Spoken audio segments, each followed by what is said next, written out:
Video کو like کریں، ہمارے چینل کو سبسکرائب کریں، بیل آئیکن ضرور پریس کریں اسلامی موضوعات پہ ہماری نیو ویڈیوز سب سے پہلے دیکھنے کے لیے۔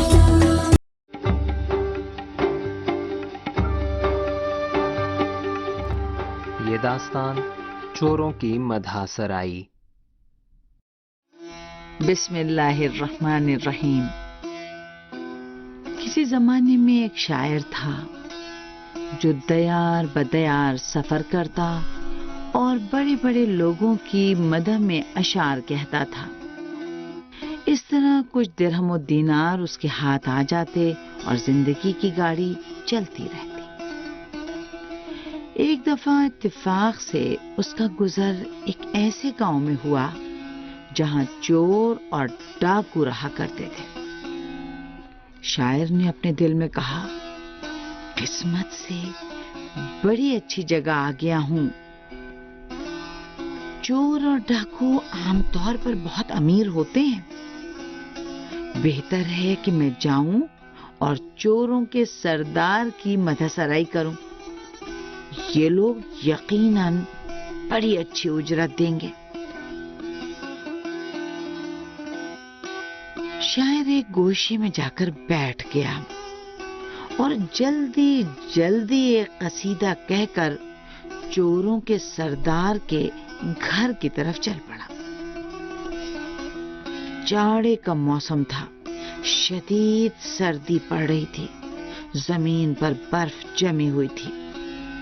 جب شاعر نے چوروں کے سردار کا گھر ڈھونڈ لیا اور دروازہ کھٹکھٹایا تو چوروں کے سردار نے دروازہ کھول کر پوچھا، کیا کام ہے؟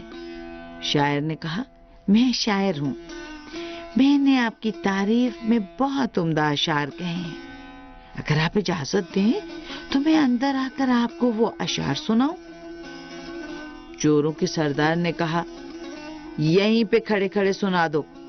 شاعر نے مجبوراً وہیں کھڑے کھڑے شعر پڑھنا شروع کر دیا۔ سردی سے اس کے ہاتھ پیر کانپ رہے تھے۔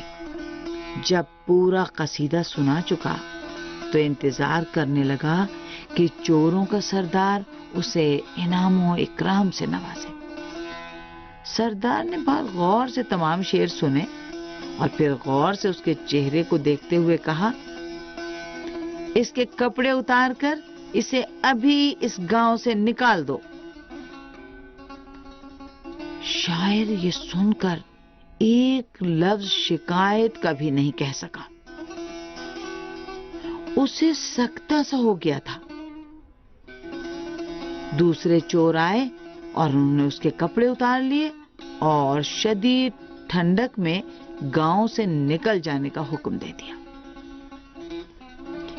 شاعر اس شدید سردی میں کہ جب زمین پر ہر طرف برف ہی برف جمی ہوئی تھی، سر و پاں برہنہ چلنے لگا تاکہ جتنی جلدی ہو سکے اس منحوس گاؤں سے باہر نکل جائے۔ ادھر وہ تیزی سے جا رہا تھا کہ گاؤں کے کتے اس کے پیچھے لگ گئے۔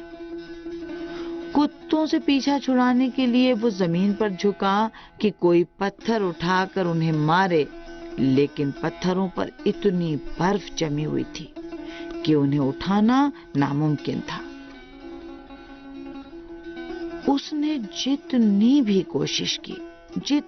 کوشش کی پتھر زمین سے اکھاڑنے میں ناکام ہی رہا۔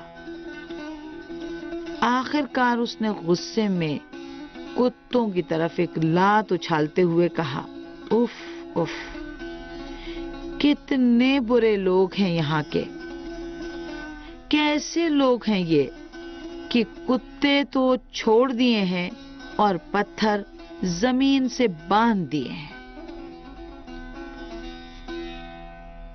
چوروں کا سردار جو اپنے گھر کی کھڑکی سے یہ پورا منظر دیکھ رہا تھا، اسے شاعر کی یہ بات بہت پسند آئی اور اس نے فیصلہ کیا کہ اس بات پر اسے انعام دے گا۔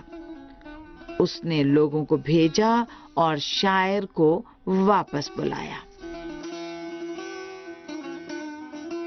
جب شاعر واپس آیا تو سردار نے کہا، اے عقل مند انسان، مجھے آپ کی بات بہت پسند آئی ہے. آپ مجھ سے کچھ طلب کریں، آپ جو بھی کہیں گے میں دوں گا.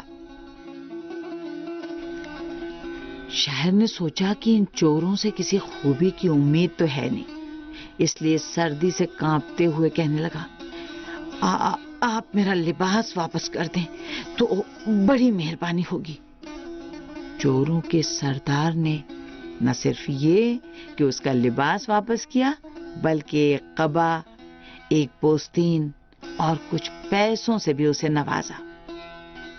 پھر اپنے کیے پر معافی مانگی اور اس کی خاطر مدارات بھی کی.